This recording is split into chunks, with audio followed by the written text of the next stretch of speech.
Hello students, we have studied about the basic concepts of the chapter in our last video. Now in this video we will study exercise 11.1. So let's begin with question number first. Find the rule which gives the number of match sticks required to make the following match stick pattern. Use a variable to write the rule. हमने basic concepts में पढ़ा था एक example match sticks का, जो हमने क्या लिया था उसमें कि लेटर एल फॉर्म करने के लिए नंबर ऑफ मैच स्टिक्स कितनी रिक्वायर्ड है. हमने क्या पैटर्न लिया था उसमें, एल का पैटर्न लिया था, लेटर एल का. तो इस क्वेश्चन में भी हमको बताना है कि अगर हम मैच स्टिक्स पैटर्न लेते हैं ये वाले, तो number of match sticks required का क्या रूल होगा, और हमें वेरिएबल यूज करना है इसमें साथ में. So first is A, a pattern of letter T as this. So इसका जो पैटर्न होगा लेटर टी का मैच स्टिक्स का, वो कैसे बनेगा, दिस एंड दिस. सो इसमें कितनी मैच स्टिक्स यूज हो रही हैं, 2. सो इसमें भी जो रूल होगा वो क्या होगा, 2n, बिकॉज 2 क्या हो जाएगा, क्योंकि लेटर फॉर्म करने के लिए जो हम पैटर्न फॉर्म करेंगे टी का, ये लेटर जो हमने टी का पैटर्न जो है फॉर्म किया, तो हर एक टी के लिए कितनी 2 मैच स्टिक्स यूज हो रही हैं, राइट. तो यहाँ पे जो रूल होगा वो क्या होगा, 2 होगा, और साथ में n क्या होगा, number of match sticks, because ये n तो हमको पता नहीं है, वेरिएबल है. सो लेटर टी का अगर हम पैटर्न फॉर्म करते हैं मैच स्टिक पैटर्न, तो फॉर्मूला क्या होगा, रूल क्या होगा, 2n.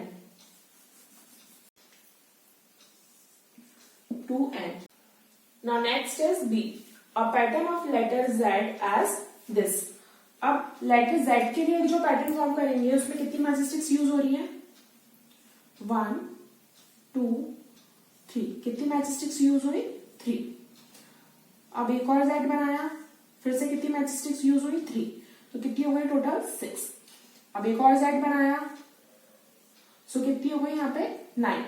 तो अब यहाँ पे जो पैटर्न फॉर्म हो रहा है वो क्या हो रहा है, पैटर्न फॉर्म 3 6 9. मतलब 1 बनाने के लिए, 1z बनाने के लिए कितनी 3 मैच स्टिक्स की नीड है, 2z बनाने के लिए कितनी 6 मैच स्टिक्स की नीड है, और 3z बनाने के लिए कितनी 9 मैच स्टिक्स की नीड है. सो यहाँ पे जो पैटर्न फॉर्म हो रहा है उसको जो मल्टीप्लीकेशन हो रहा है वो किससे हो रहा है, 3 से. 3 1 3, 3 2 6, 3 3 9. मीन्स एक z बनाने के लिए कितनी 3 की नीड है.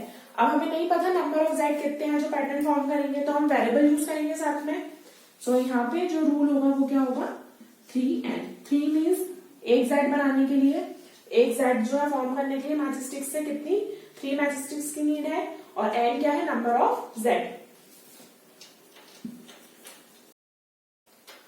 सो इसमें क्या रूल होगा, 3n. Next is C, a pattern of letter u as this. अब लेटर u बनाने के लिए कितनी मैच स्टिक्स यूज हो रही है, 1 2 एंड 3.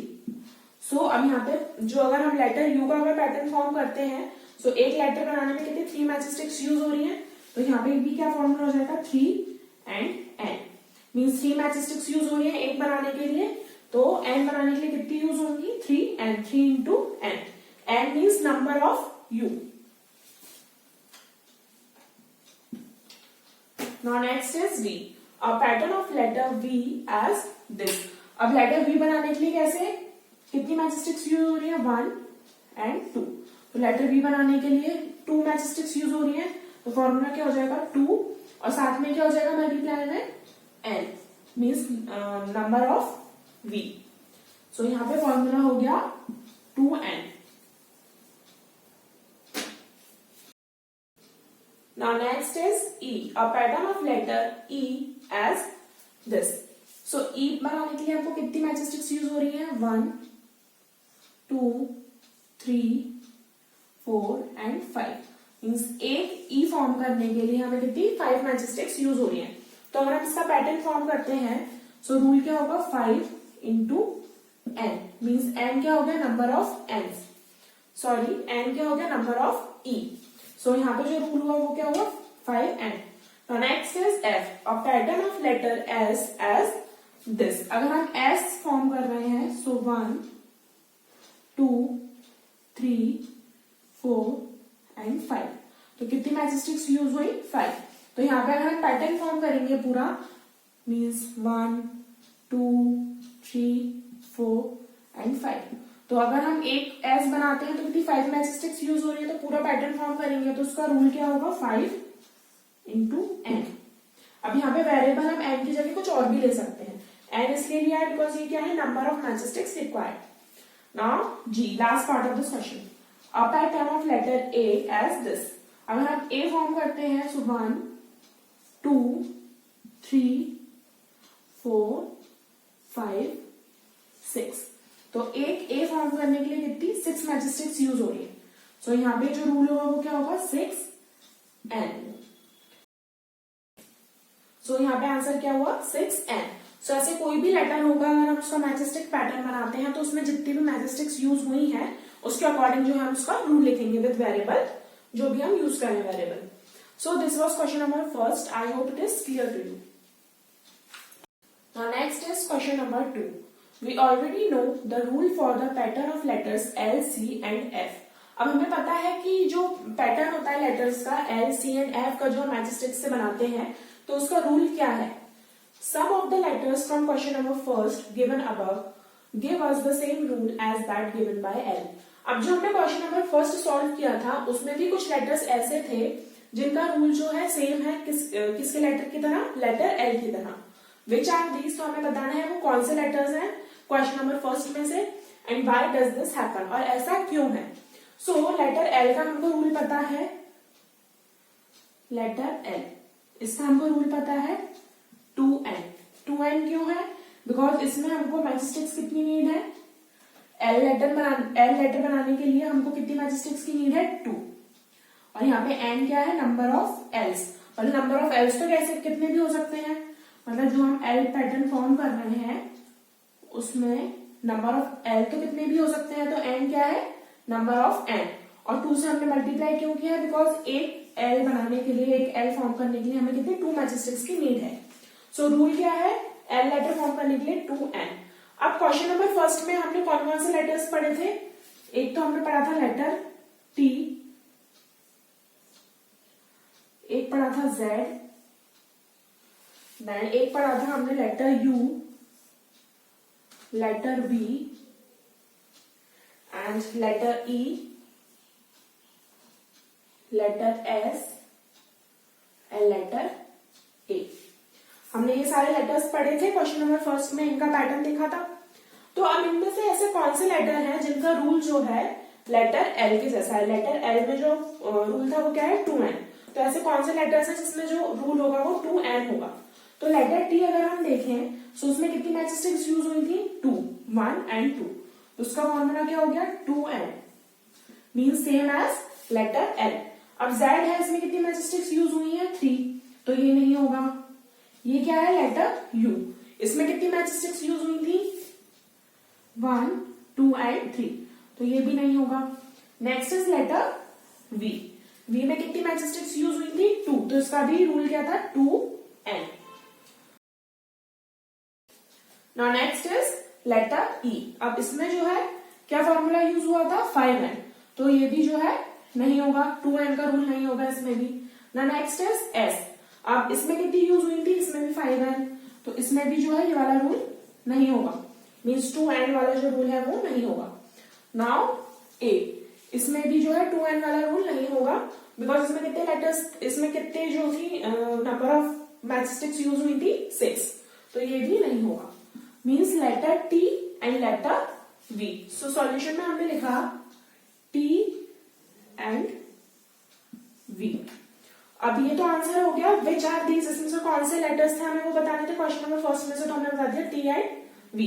अब व्हाई डज दिस हैपन, अब ऐसा क्यों हुआ, उसका आंसर ये लिखा हुआ है, the number of match sticks required in each of them is 2।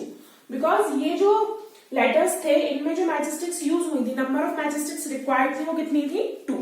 Because letter L में भी कितनी थी, 2, लेटर टी और लेटर बी में भी कितनी थी, 2। तो हमारा जो रूल निकला था वो सेम था, क्या था, 2n। सो ये जो मैंने आपको था रफ में समझाया था, ये आपको नहीं लिखना है। So I hope this question is clear to you.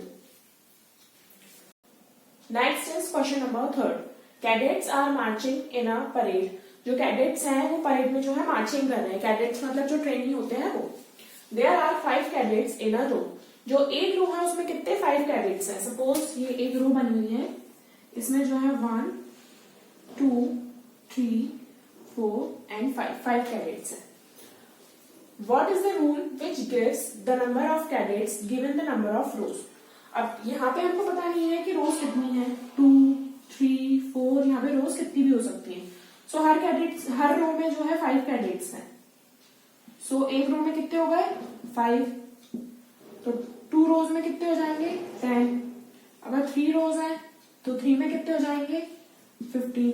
सो ऐसे ही है जो एक पैटर्न फॉर्म होगा 5, 10, 15, मतलब हर एक में जो है 5 कैडेट्स हैं. सो यहाँ पे जो है पैटर्न फॉर्म होगा. अब यहाँ पे हमको नहीं पता कि नंबर ऑफ रोज कितनी है. सो जो नंबर ऑफ रोज है उसको हम क्या सपोज करेंगे, यहाँ पे दिया हुआ है use N for the number of रोज.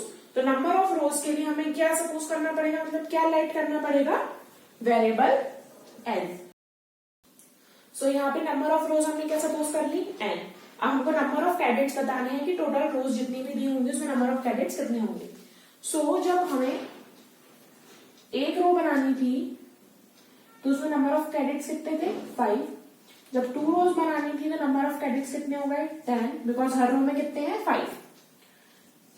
3 रो बनानी थी तो कैडेट्स कितने हो गए 15. ऐसे ही अगर 4 रोज बनानी है तो कैडेट्स कितने हो जाएंगे 20. अब यहाँ पे अगर हम देखें तो सबका मल्टीप्लाई किससे हो रहा है 5 से. 5 1 जा 5, 5 2 जा 10, 5 3 जा 15, 5 4 जा 20. अब यहाँ पे नंबर ऑफ रोज कितनी है n, और यहाँ पे जो मल्टीप्लाई हो रहा है वो किससे हो रहा है 5 से, बिकॉज हर एक रो में कितनी है 5 कैडेट्स. तो यहाँ पे जो रूल होगा वो क्या होगा 5n, बिकॉज 5 तो क्या हो गया जिससे हम मल्टीप्लाई कर रहे हैं, मतलब हर एक रो में कितनी है 5 कैडेट्स, और n क्या हो गया नंबर ऑफ रोज, बिकॉज हमें पता नहीं है रोज कितनी है. तो हमने 5 का मल्टीप्लाई किससे किया n से. तो यहाँ पे रूल क्या आया 5n.